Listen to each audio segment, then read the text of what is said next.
Welcome to Prince Shorted House. Exercise number 21 and 22. Progressive. September 2021. 100 words a minute non-stop. Be ready. Start. The problems we have to face in world affairs at the present moment bear a great deal of relation to the conflicts that are going on. We have stated repeatedly that our foreign policy is one of keeping aloof from the big blocks of nations and being friendly to all countries and not becoming entangled in any alliances, military or other, that might drag us into any possible conflict that does not, on the other hand, involve any lack of close relationships with other countries. The House will remember that some time back I mentioned the question of India's possible relationships with the Commonwealth, and I informed the House of the broad lines of our approach to this problem, and I gathered that the House agreed to it. Subsequently, the question as considered by the National Congress at its Jaipur session, and in broad lines they also set down the policy to be pursued. As far as we are concerned, we propose strictly to adhere to those directions.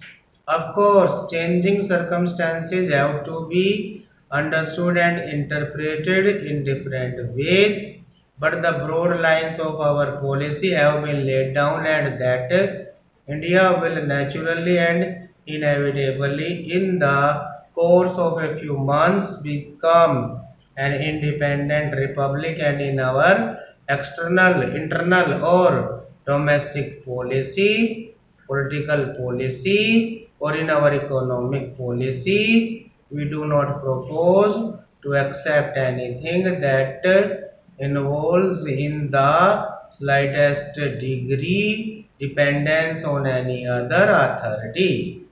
Subject to that, we are prepared to associate ourselves with other countries in a friendly way.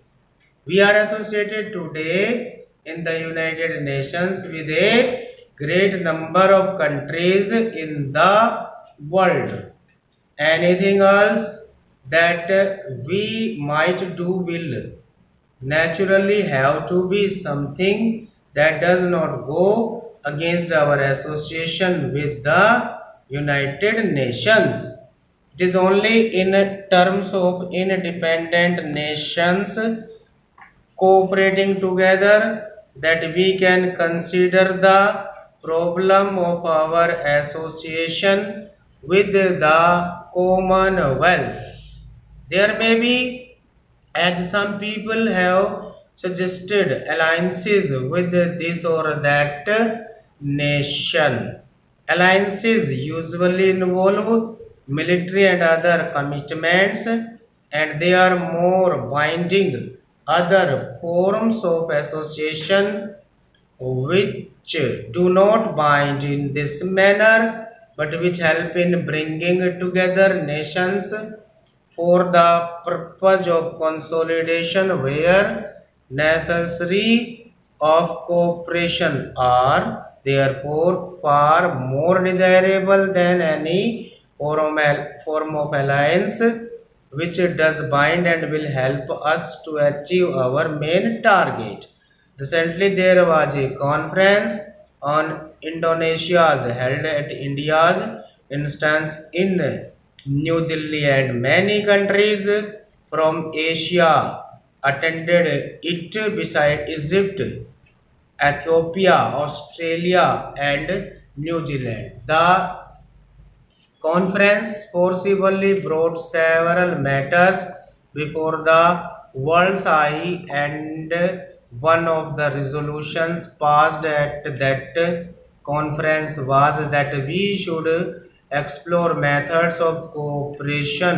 We are pursuing that line of inquiry, and perhaps in the course of a month or two, or perhaps more, we may have some more definite results to consider. Possibly, we might have another conference to consider the possible lines of cooperation. Again, that cooperation can only be the cooperation of independent nations without the least commitment of one to the other.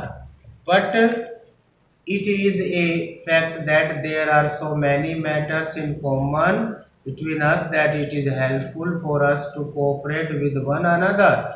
We have not yet decided what the reason of cooperation might be, because India is interested in several regions in Asia. Whether all should be grouped together or separately, I do not know.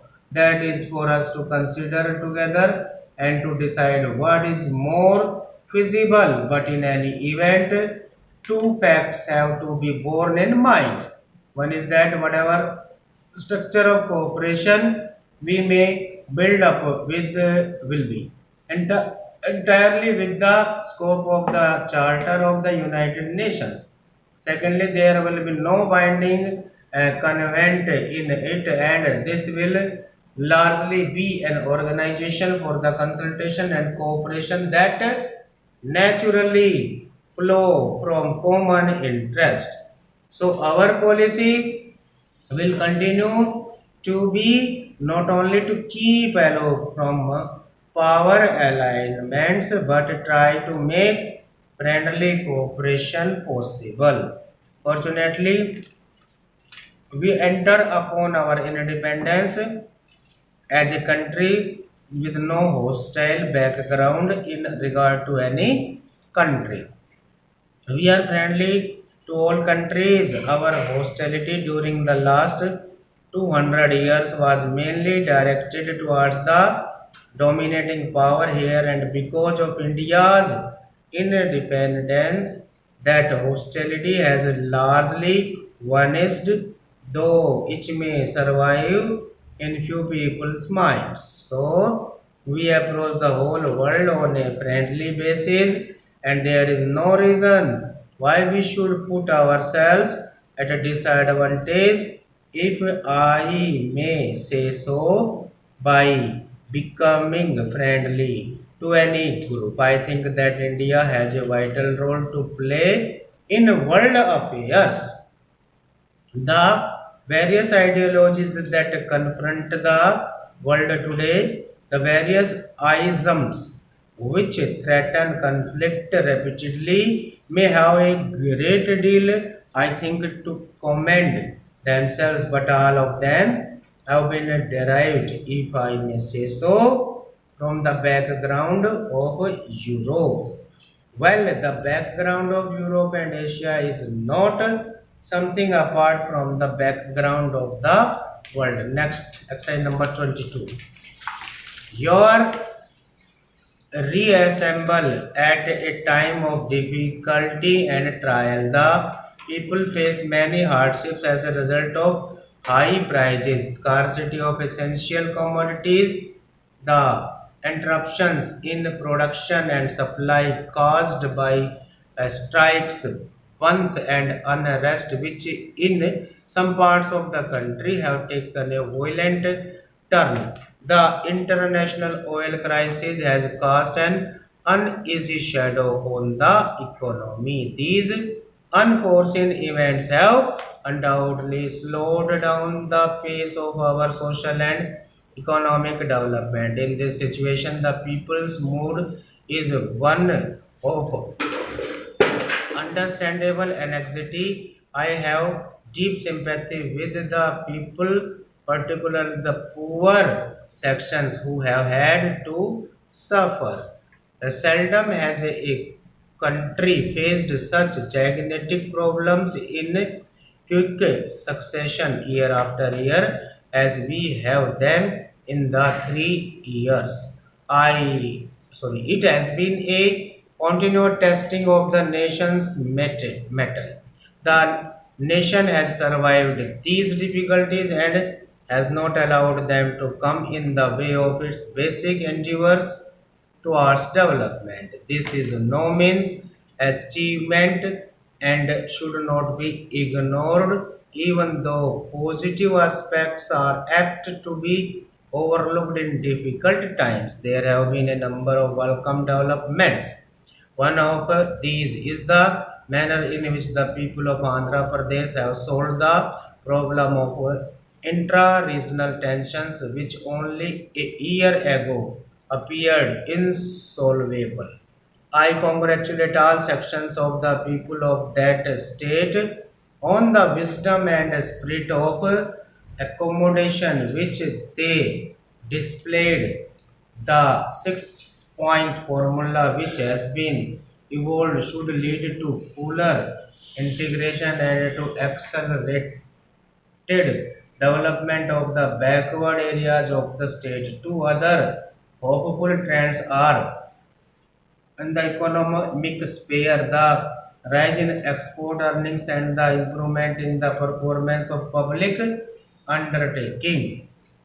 Until about 2 years ago, the low rate of growth of our exports was a cause for considerable anxiety. However, since 2006-7, there has been a marked improvement. In that year, our export increased by 22% in the first 8 months of 2008-9 despite a variety of constraints. Exports have increased by 20%. We are confident that with a greater national effort, export can be pushed up substantially. Only about 2 years ago, the continuing losses of our public enterprises were a cause for concern. It is therefore a matter of satisfaction that consequent to a number of measures taken by government, public undertakings have increased their production.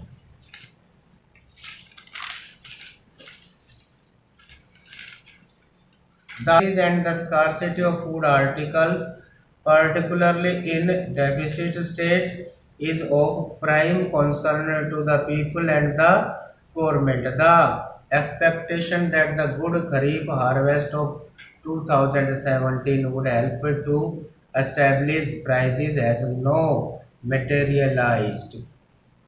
Partly this is due to the internal inflationary situation, the provision of work and relief on a hitherto unprecedented scale to the people of drought affected areas without losing investment on plan programs and the requirements of defense has necessitated increased deficit financing. The situation also reflects the effect of the international economic crisis on our country. The steps towards agreement between nations in different parts of the globe and raised hopes of a favorable climate for the speedy progress of developing nations. However, the international economic situation has created new and complex problems. The international monetary crisis, followed by the steep rise in the prices of many commodities, has affected poorer countries like India more than others. The prices of almost all commodities that we have to import have gone up by 2 to 4 times in the past few months, while the prices of our own exports have risen, if at all, only marginally. The serious situation created by these developments has been aggravated by hoarding and speculation by unscrupulous traders and by interruption in production and movement caused by lapses on the part of management and by some misguided sections of organized classes. Stocks are also being hoarded by producers and affluent consumers. All these sections of our people must realize that they cannot survive unless the nation as a whole survives. Resort to violence and bound has only worsens the situation. The poor suffer the most. Government will deal firmly with hoarding and with attempt to interrupt production, movement and distribution. Suppliers to deficit areas and vulnerable sections of society can be maintained through the public distribution system only if there is adequate procurement of grains. Appreciating the need to compensate the farmer for the rise in the cost of production, government increased procurement prices substantially for the current kharif cereals. While the procurement of rice is satisfactory in many states, it is unfortunate that the procurement of coarse grains did not gather momentum. The Kharif procurement season has still several months to go. The situation has been studied in detail and government has indicated the steps to be taken by the state governments. This year's experience in procurement and distribution will be fully considered in taking corrective action for the coming Rabi season. I wish to impress upon the state governments with all the earnestness at my command the importance of achieving procurement targets. Stop. Thank you.